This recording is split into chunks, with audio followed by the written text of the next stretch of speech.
स्वागत है आपका हमारे YouTube चैनल ट्रिकी डॉस पे। तो आज हम लोग पढ़ेंगे importance of symmetricity of cross section with respect to plane of loading. तो चलिए शुरू करते हैं।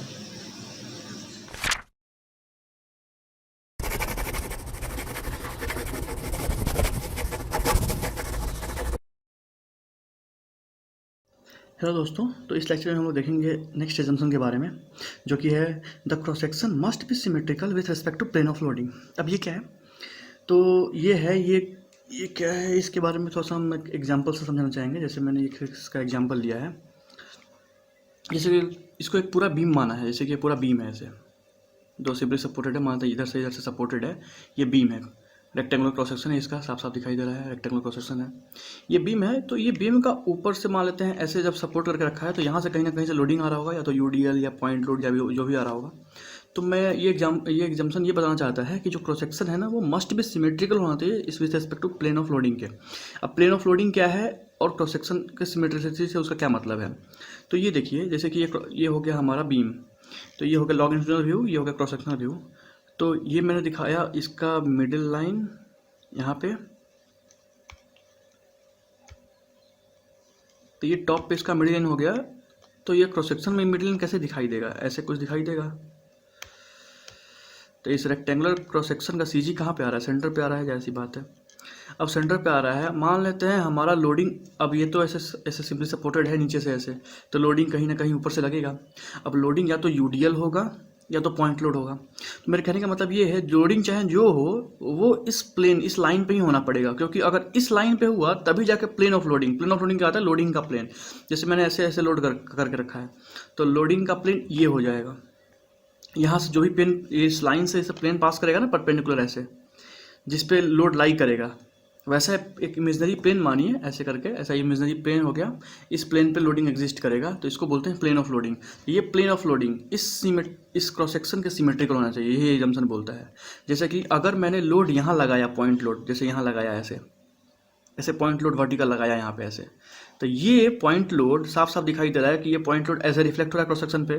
तो कहने का मतलब ये पॉइंट लोड इस क्रॉस सेक्शन के सिमेट्रिकल है, बीचों बीच पास कर रहा है। ये प्लेन ऑफ लोडिंग इस क्रॉस सेक्शन को दो सिमेट्रिकल पार्ट में डिवाइड कर दे रहा है, ऐसे ऐसे करके। अगर यही पॉइंट लोड यहाँ ना लग के ये पॉइंट लोड यहाँ लगेगा, तो ये पॉइंट यहाँ लोड लगेगा, तो ये देखिए क्रॉस सेक्शन पर कैसे दिखाई देगा। इधर से आप देखिएगा तो ऐसा दिखाई देगा कि ये कहीं यहाँ लग रहा है। तो ये जब कहीं यहाँ लग रहा है, इसका मतलब ये क्रॉस सेक्शन को दो सिमेट्रिकल पार्ट में डिवाइड नहीं कर रहा है। तो इसका मतलब ये इसका प्लेन ऑफ लोडिंग हमारे क्रॉस सेक्शन के सिमेट्रिकल नहीं है। तो ये क्या करेगा? अब ये एजम्पशन कहने का ये एजम्पशन का मतलब हो गया। अब आप देखते हैं इसके रीज़न पे कि ऐसा क्यों नहीं हम लोग करते हैं, ऐसा क्यों मानते हैं कि हम लोग का जो प्लेन ऑफ लोडिंग होना चाहिए वो क्रॉस सेक्शन का सिमेट्रिकल ही होना चाहिए। इसका ये ऐसा हम लोग इसलिए मानते हैं क्योंकि अगर हमारा क्रॉस सेक्शन सिमेट्रिकल नहीं हुआ, लोड के प्लेन ऑफ लोडिंग का सिमेट्रिकल नहीं हुआ, तो हमारा ट्विस्टिंग मोमेंट जो होगा एक्स्ट्रा डेवलप होगा और flexor formula can be applied directly. अब देखते हैं, देखिए ये होता क्या है। अगर मेरा पॉइंट लोड यहाँ ना लग के यहाँ लगता है, यहाँ लगने का मतलब अगर आप इसको क्रॉस सेक्शन व्यू से देखेंगे तो ये इसके सीजी से पास कर रहा है, लोड सीजी से पास कर रहा है। इसका मतलब कोई इसके एक्सिस से, मतलब सेंट्रल एक्सिस से, लॉन्गिट्यूडिनल एक्सिस से, लॉन्गिट्यूडिनल एक्सिस कौन सा होगा? वैसा एक्सिस जो इससे सेंटर से पास कर रहा होगा, सीजी से। ऐसे आप एक इमेजनरी एक्सिस बना लीजिए, जैसे कि ये एक इमेजनरी एक्सिस यहाँ से पास करता हुआ, ऐसे मैंने यहाँ पे अगर छेद के दिखाता हूँ, ऐसे एक लॉन्गिट्यूडिनल एक्सिस यहाँ से, ये सेंटर से ऐसे निकल गया, यहाँ से एक ऐसे निकल गया, तो ये हो गया इसका लॉन्गिट्यूडिनल एक्सिस। इस एक्सिस से इस एक्सिस को बोलते हैं लॉन्गिट्यूडिनल एक्सिस। तो हमारा जो लोडिंग है ना, ये लोडिंग लॉन्गिट्यूडिनल एक्सिस से ही पास कर रहा है। इसका मतलब उसके कोई इसेंट्रिसिटी नहीं है उस लोड का, उस एक्सिस से।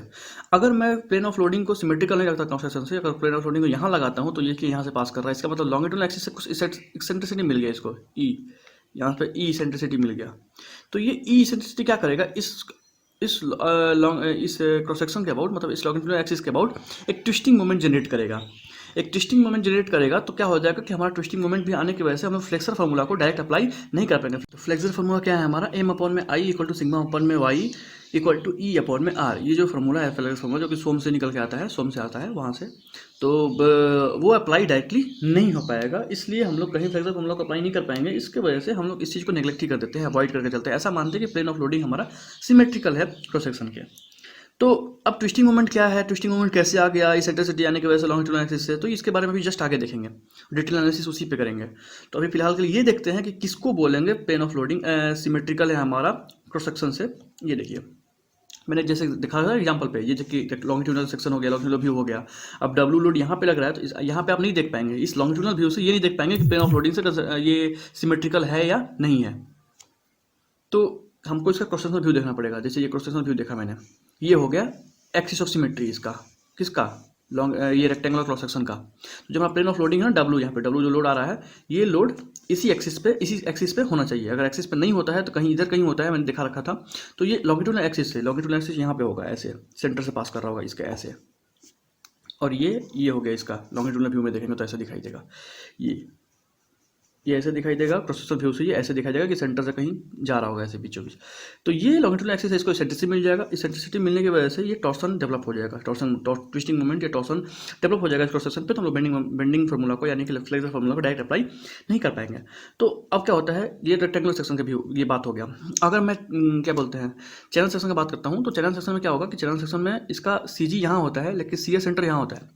अब चैनल सेक्शन में आपने सोम में पढ़ रखा होगा कि चैनल सेक्शन में ट्विस्टिंग, यानी कि ट्विस्टिंग को निगलेक्ट करने के लिए, ट्विस्टिंग को अवॉइड करने के लिए, मतलब ट्विस्टिंग ना आए चैनल सेक्शन पे, उसके सीरीज से पास नहीं कराना होता लोड को। जैसे कि लोड को आप अगर सीरीज से पास करा देंगे तो उसमें के अंदर टॉर्सन डेवलप हो जाएगा। उसके लिए क्या करना होता है, उसका सीयर सेंटर से, इसमें क्या होता है ना रेक्टेंगुलर क्रॉस सेक्शन में सीयर सेंटर ही इसका सीजी होता है, तो ये पता नहीं चल पाता है डिफरेंस।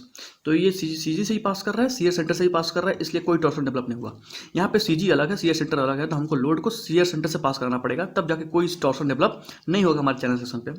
तो जब टॉर्सन डेवलप नहीं होगा तो ठीक है, हमारा बेंडिंग फार्मूला अप्लाई हो जाएगा, फ्लेक्सर फार्मूला अप्लाई हो जाएगा। तो ठीक है, अब हम लोग क्या करते हैं, जैसे चैनल सेक्शन को अब आप ये समझ में, अब ये देखेंगे चैनल सेक्शन ऐसा दिखाई देगा क्रॉस सेक्शन से, आप लोड को यहाँ कैसे अप्लाई करेंगे, सवाल ये पैदा होता है। ये बड़ा इमेजिनरी चीज़ लग रहा है कि चैनल सेक्शन ऐसे है, लोड यहाँ डालेंगे कैसे, लोड तो इसी पे आएगा या ऐसी बात है कहीं ना कहीं इधर कहीं, लेकिन लोड को यहाँ डालने के लिए एक अरेंजमेंट करना पड़ता है चैनल सेक्शन को एंगल सेक्शन के कनेक्ट करके। जैसे यहाँ पे नीचे देख रखे हैं आप लोग, ये जैसे चैनल सेक्शन हो गया, चैनल सेक्शन से एक एंगल सेक्शन को वेल्ड कर देते हैं यहाँ जोड़ने के बाद इस वेल्डिंग के यहाँ पे जहाँ सीयर सेंटर का ऊपर आ रहा होगा, सीयर सेंटर के जस्ट ऊपर जहाँ पे, वहाँ पे लोडिंग को अप्लाई करते हैं। इस तरीके से अरेंजमेंट को डिजाइन करते हैं जब हम लोग ये बना रहे होते हैं, जब कोई भी स्ट्रक्चर बना रहे होते हैं चैनल सेक्शन से रिलेटेड, तो एंगल सेक्शन को कनेक्ट करके यहाँ पे लोड लगाते हैं सीयर सेंटर से पास करा के, ताकि कोई भी टॉर्सन इस चैनल सेक्शन पर डेवलप ना हो। तो हमको एक्स्ट्रा टॉर्सन के लिए भी डिजाइनिंग करना पड़ेगा, साथ साथ फ्लेक्सर फार्मूला डायरेक्ट अप्लाई भी हो जाएगा हमारा। The purpose of angle section is to ensure that the load passes through shear center so that no twisting moments are developed in the cross section। ये तो मैंने बता रखा आपको। अब देखते हैं, अब हमारा जो नेक्स्ट टॉपिक है ना, ये बेसिक टॉपिक है। बेसिक कहने का मतलब कि अभी मैंने ट्विस्टिंग मोमेंट का बात किया, फ्लेक्सर फार्मूला का बात किया, बेंडिंग मोमेंट का बात भी कर लेंगे। तो ये सब क्या है, ये सब कैसे होता है, ये सब कैसे देखेंगे कि कैसे ट्विस्टिंग मोमेंट आ गया किसी बीम पे, ये थोड़ा सा बेसिक है। कैसे बेंडिंग मोमेंट आ गया किसी बीम पे, तो ये बेसिक है, इसलिए मैं इसके बारे में थोड़ा सा डिटेल में एनालिसिस करने जा रहा हूँ, थोड़ा डिटेल में बात करता हूँ। तो ये देखिए, मैं इसी एग्जाम्पल पे समझाऊंगा आपको सब चीज़। एक अगर कोई फोर्स, मतलब अगर कोई लोड है, अगर कोई लोड बेंडिंग मोमेंट कॉज करता है, उस बेंडिंग मोमेंट का डायरेक्शन अगर हमारे लॉन्गिट्यूडिनल एक्सिस के परपेंडिकुलर है, तो वो बेंडिंग मोमेंट होगा। सबसे पहले ये देखते हैं मोमेंट क्या होता है। तो मोमेंट का डेफिनेशन मैंने यहाँ पर लिख रखा है कि मोमेंट क्या होता है। मोमेंट होता है ना कि external rotation effect of a force. देखिए, बेंडिंग मोमेंट और मोमेंट में बहुत डिफरेंस होता है। मोमेंट क्या होता है कि आपने एक्सटर्नली मोमेंट अप्लाई कर रखा है किसी चीज़ पे, वो मोमेंट होता है। वो बॉडी इंटरनली क्या रेजिस्ट करता है, वो होता है उसका बेंडिंग मोमेंट। जैसे कि ये देखिए एग्जाम्पल ये है कि मैं इसको रोटेशन दे रहा हूँ, मैं इसको बेंडिंग दे रहा हूँ इधर से दोनों साइड से। देखिए, ये मेरा हाथ क्या कर रहा है, इसको बेंडिंग दे रहा है बीम को, ये मेरा दोनों हाथ इसको बेंडिंग दे रहा है। तो ये जो मैं दे रहा हूँ ना एक्सटर्नली, वो हो गया moment.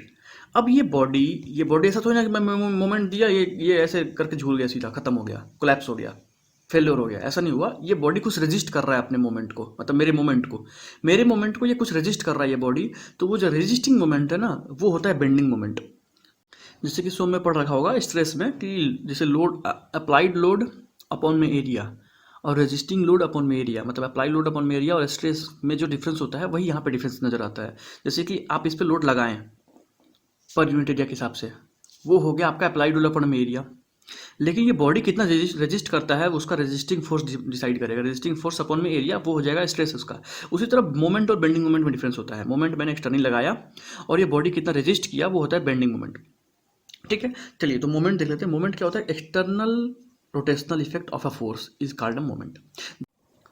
The internal effect of a moment can be इधर ट्विस्टिंग और bending depend upon its direction. अब सवाल ये पैदा था कि आपने मोमेंट लगाया, आप मोमेंट लगाएं एक्सटर्नली, आपने एक्सटर्नली मोमेंट अप्लाई किया ना, जो आपने एक्सटर्नली मोमेंट अप्लाई किया बीम के ऊपर, तो वो मोमेंट या तो रेजिस्ट किया जाएगा बॉडी के द्वारा, या तो बेंडिंग मोमेंट के फॉर्म में या फिर ट्विस्टिंग मोमेंट के फॉर्म में। वो डिपेंड करेगा उसके डायरेक्शन पे। आपका लोड का डायरेक्शन कैसे है, आपका मोमेंट का डायरेक्शन कैसे है, वो डिसाइड करेगा कि वो ट्विस्टिंग कहलाएगा या बेंडिंग कहलाएगा। है दोनों चीज़, दोनों एक ही चीज़ है तो मोमेंट ही ना। वो डिपेंड करता है कि बॉडी है कैसा। बॉडी लॉन्गिट्यूडनल है तो उसके अगर परपेंडिकुलर मोमेंट जनरेट होता है तो वो कहलाएगा बेंडिंग मोमेंट। अगर उसके लॉन्गिट्यूडनल एक्सिस के लॉन्ग मोमेंट जनरेट होता है तो उसको बोलते हैं ट्विस्टिंग मोमेंट। तो वो अभी देखेंगे एग्जांपल से। तो ये अभी आपको समझ में आ गया होगा कि मोमेंट और बेंडिंग मोमेंट में क्या डिफरेंस होता है।